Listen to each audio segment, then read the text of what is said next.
الصلاۃ والسلام علیک یا رسول اللہ وعلی آلک واصحابک یا حبیب اللہ، الصلاۃ والسلام علیک یا نبی اللہ وعلی آلک واصحابک یا نور اللہ۔ درود پاک پڑھنے کے بے شمار فضائل و برکات ہیں۔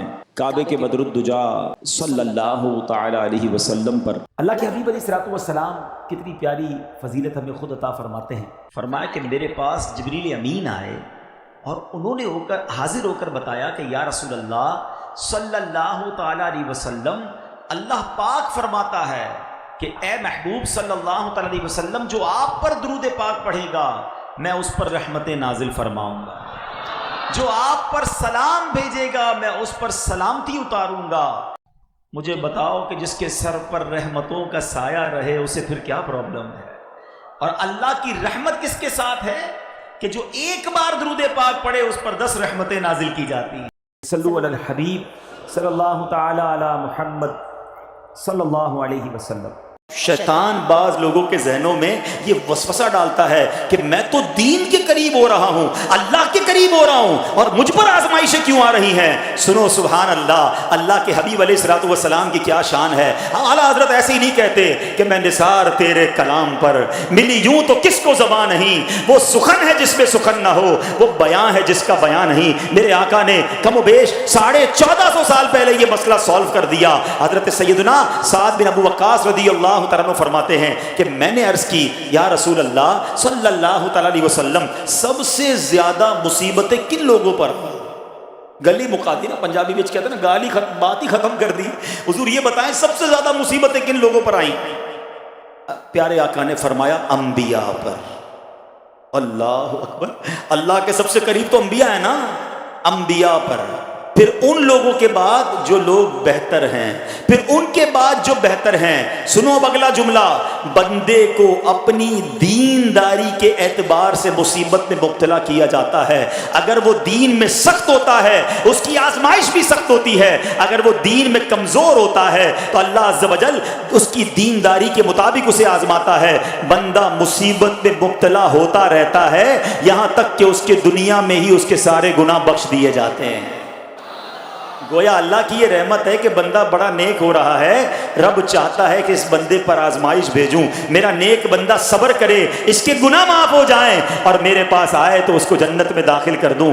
اللہ اکبر۔ اے پیارے اسلامی بھائیوں، یاد رکھنا، اب جو میں نے ایک سوال قائم کیا تھا نا کہ یار میں تو دین کے قریب، میں تو اللہ کے قریب ہونے کی کوشش کر رہا ہوں اور ایک کے بعد ایک آزمائش آ رہی ہے، یہ کیا ہے؟ اب ایک اور حدیث سن لو، سبحان اللہ۔ حضرت سیدنا انس رضی اللہ تعالیٰ عنہ سے روایت ہے، سرکار والا تبار، ہم بے قصوں کے مددگار، شفیع روز شمار، دو عالم کے مالک و مختار صلی اللہ تعالی علیہ وآلہ وسلم نے فرمایا، جب اللہ عز و جل کسی بندے سے محبت فرماتا ہے، سننا ذرا غور سے، اللہ عز و جل جب اپنے کسی بندے سے محبت فرماتا ہے یا اسے اپنا دوست بنانے کا ارادہ فرماتا ہے تو اس پر آزمائشوں کی بارش فرما دیتا ہے۔ اللہ کریم اس پر محبت بھی فرما رہا ہے اور آزمائشیں بھی بھیج رہا ہے۔ دوست پر آزمائشیں کون بھیجتا ہے؟ دوست کو تو راحتیں ڈالی جاتی ہیں۔ ہائے ہائے، اب یہی تو امتحان ہے، یہی تو چیک ہے۔ سنو، نبی پاک فرماتے ہیں جب اللہ اس پر آزمائش بھیجتا ہے نا،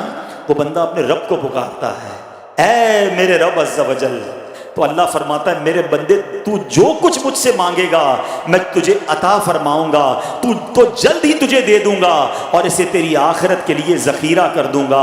سبحان اللہ، یعنی اللہ والوں کو آزمایا جاتا ہے، ان کے درجات بلند کیے جاتے ہیں، ان کے گناہ معاف کیے جاتے ہیں۔ تو اے میرے پیارے اسلامی بھائیوں، کبھی بھی یہ ذہن میں خیال مت لانا کہ یار میں دین میں قریب آ رہا ہوں، میری آزمائشیں بڑھ رہی ہیں۔ سمجھ لو امتحان شروع ہو گیا ہے، ٹیسٹ شروع ہو گیا ہے، اب اس ٹیسٹ میں مجھے کامیاب ہونا ہے اور اللہ کے مزید قریب جانا ہے۔ زندگی میں جو گناہ ہو گئے ہیں یہ میرے گناہوں کا انشاءاللہ کفارہ بن جائے گا، میرے درجات کی بلندی کا سبب بن جائے گا۔ اللہ سے عرض کرنا، اے مولا میں تیری رضا پر راضی، میں تیرے فیصلوں پر راضی، اب تک جو دیا تھا تو نے دیا تھا، یہ سب کچھ تیرا ہے، اے رب جب تو واپس لے گا میں اس پر راضی۔ جب یہ ثابت قدمی نصیب ہو گئی پھر دیکھو غیب کے خزانوں سے کیسا آپ کے دل پر سکینہ اترے گا، پھر کیسا آپ پر رحمتوں کا نزول ہوگا۔ تو اے میرے پیارے اسلامی بھائی بھائیوں مصیبتیں آ چکی اور آنے بھی والی ہیں، پہلے ذہنی طور پر تیار رہنا، مگر صبر کرنا۔ یہ چند دنوں کی، چند گھنٹوں کی، چند لمحوں کی مصیبت ہے، مگر یہ تمہارے درجات کو بلند کر دے گی۔ رب کریم صبر کرنے والوں کو پسند فرماتا ہے۔ اب یہاں دو باتیں سیکھنے والی ہے۔ ایک تو یہ سمجھ آیا کہ درود پاک نعمت کتنی بڑی ہے، درود پاک پڑھنے والے کے وارے نیارے ہو جاتے ہیں، اللہ کی رحمتیں نازل ہوں اور رب کی طرف سے سلامتی نازل ہو، تو اور کیا چاہیے؟ اس پرفتن، اس خطرناک دور میں جب بلائیں ہیں، وبائیں ہیں، ٹینشنیں ہیں، پرابلمز ہیں، خوف ہے، اور ہر بندہ چاہتا ہے کہ وہ سیکیور رہے، صبح گھر سے جائے، شام گھر خیر سے آئے، کاروبار پہ خیر رہے، گھر میں خیر رہے، فیملی میں برکت رہے، تو وہ کون سا طریقہ ہے جس سے مجھے یہ سیکیورٹی مل جائے؟ مجھے بتاؤ کہ جس کے سر پر رحمتوں کا سایہ رہے اسے پھر کیا پرابلم ہے؟ ان فضول باتوں کے لیے ٹائم ہمارے پاس گھنٹوں ہے، موبائل فون لے کے بیٹھیں گے، پتہ نہیں کتنے گھنٹے نکل جائیں، گھڑی کا ٹائم بھی نہیں پتہ چلتا، ٹی وی آن کیا اب پتہ نہیں کب بند ہوگا۔ اتنا فضول اور گناہوں بھرا وقت لوگ گزارتے ہیں، مگر ذکر و درود کے لیے ٹائم نہیں نکالتے۔ اس حدیث سے ایک اور بات سیکھنے کو ملی کہ درود پاک پر جو رحمتیں اور برکتیں ملنی ہیں، نبی پاک علیہ الصلوۃ والسلام اس سے کتنا خوش ہوئے کہ آقا نے اپنی امت کو ملنے والی اس نعمت پر طویل سجدہ کیا، شکر کا سجدہ کیا۔ امتی کا کام کیا ہے؟ ہمیں بھی تو سجدہ شکر ادا کرنا چاہیے کہ یا اللہ تیری رحمت ہے، اتنا تھوڑا سا کام کرتے ہیں اور تو اتنی رحمتیں نازل فرماتا ہے، تیری اس نعمت پر ہم بھی شکر ادا کرتے ہیں۔